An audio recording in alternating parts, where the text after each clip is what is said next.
Assalamualaikum warahmatullahi wabarakatuh. Selamat pagi anak-anak. Semoga kita dalam keadaan sehat semuanya ya. Amin ya rabbal alamin.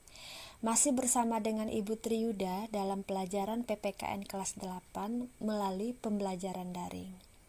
Baiklah, pada pagi hari ini Ibu akan menjelaskan materi bab 1 yaitu kedudukan dan fungsi Pancasila. Perhatikan peta konsep di sini. Di sini ada 4 sub pokok bahasan. Ini minggu ketiga kita bertemu dalam pembelajaran daring, berarti kita ambil ketiga subnya, yaitu nilai-nilai Pancasila sebagai dasar negara dan pandangan hidup. Bisa kalian lihat di buku paket yang dipinjamkan oleh pihak sekolah, yaitu halaman 13.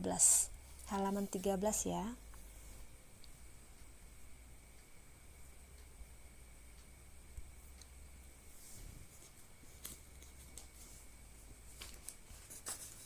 Baik, kita lanjut ke materinya.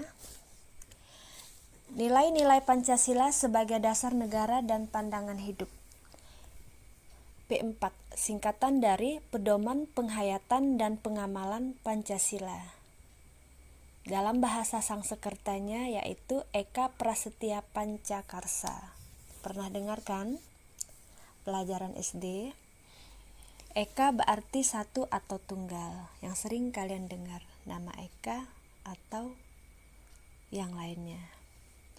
Prasetya artinya janji atau tekad. Setiap janji harus ditepati atau dipenuhi. Panca berarti 5, sedangkan karsa artinya kehendak yang kuat. Jadi istilah Eka Prasetya Pancakarsa adalah tekad yang tunggal untuk melaksanakan 5 kehendak dalam kelima sila Pancasila. Ibu ulangi ya. Eka Prasetya Pancakarsa adalah tekad yang tunggal untuk melaksanakan 5 kehendak dalam kelima sila Pancasila.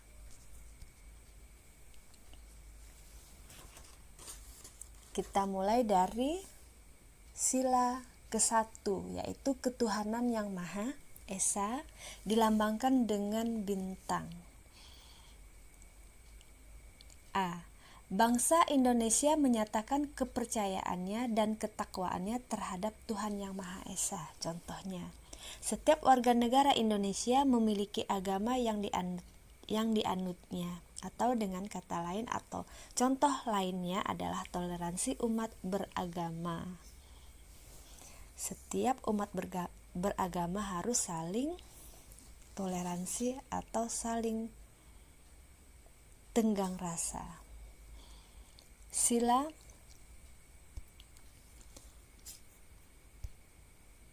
kedua yaitu kemanusiaan yang adil dan beradab, yang dilambangkan dengan rantai, mengakui dan memperlakukan manusia sesuai dengan harkat dan martabatnya sebagai makhluk Tuhan Yang Maha Esa.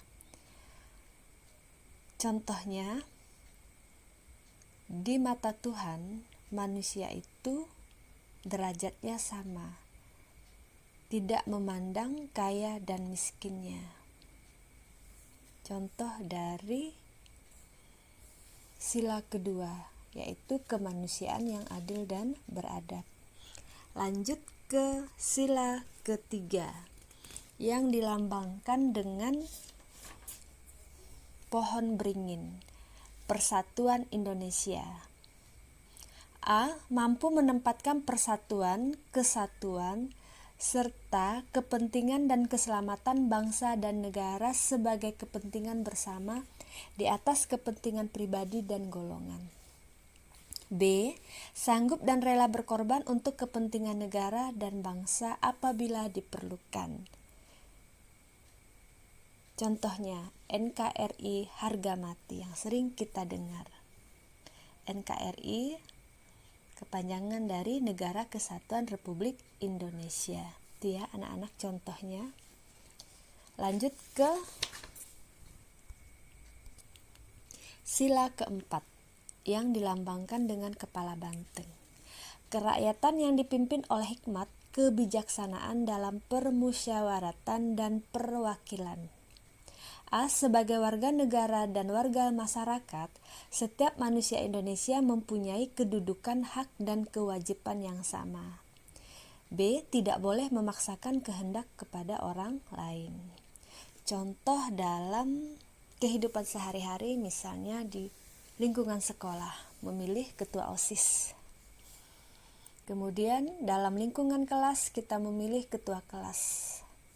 Yang dipilih atau yang memilih itu tidak boleh memaksakan kehendak kepada orang lain, harus memilih dengan hati nurani.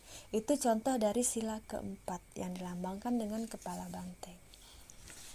Lanjut ke sila kelima, itu sila terakhir yang dilambangkan dengan padi dan kapas. Keadilan sosial bagi seluruh rakyat Indonesia. A. Mengembangkan perbuatan yang luhur yang mencerminkan sikap dan suasana kekeluargaan dan kegotong royongan. B. Mengembangkan sikap adil terhadap sesama. Contoh dalam lingkungan sekolah, misalnya kerja sama berkelompok membuat tugas. Itu dari contoh dari lingkungan sekolah. Contoh lingkungan masyarakat, misalnya gotong royong dalam membersihkan lingkungan sekitar dan lain-lain sebagainya. Baik anak-anak, cukup sampai di sini penjelasan untuk materi hari ini melalui pembelajaran daring. Setelah kalian mendengar video pembelajaran tadi, diharapkan siswa ataupun siswi bisa menjawab pertanyaan ibu dengan singkat dan jelas. Dengarkan baik-baik pertanyaannya ya. 1. Apa yang dimaksud dengan Eka Prasetya Pancakarsa? 2. Sebutkan contoh sila ke-1.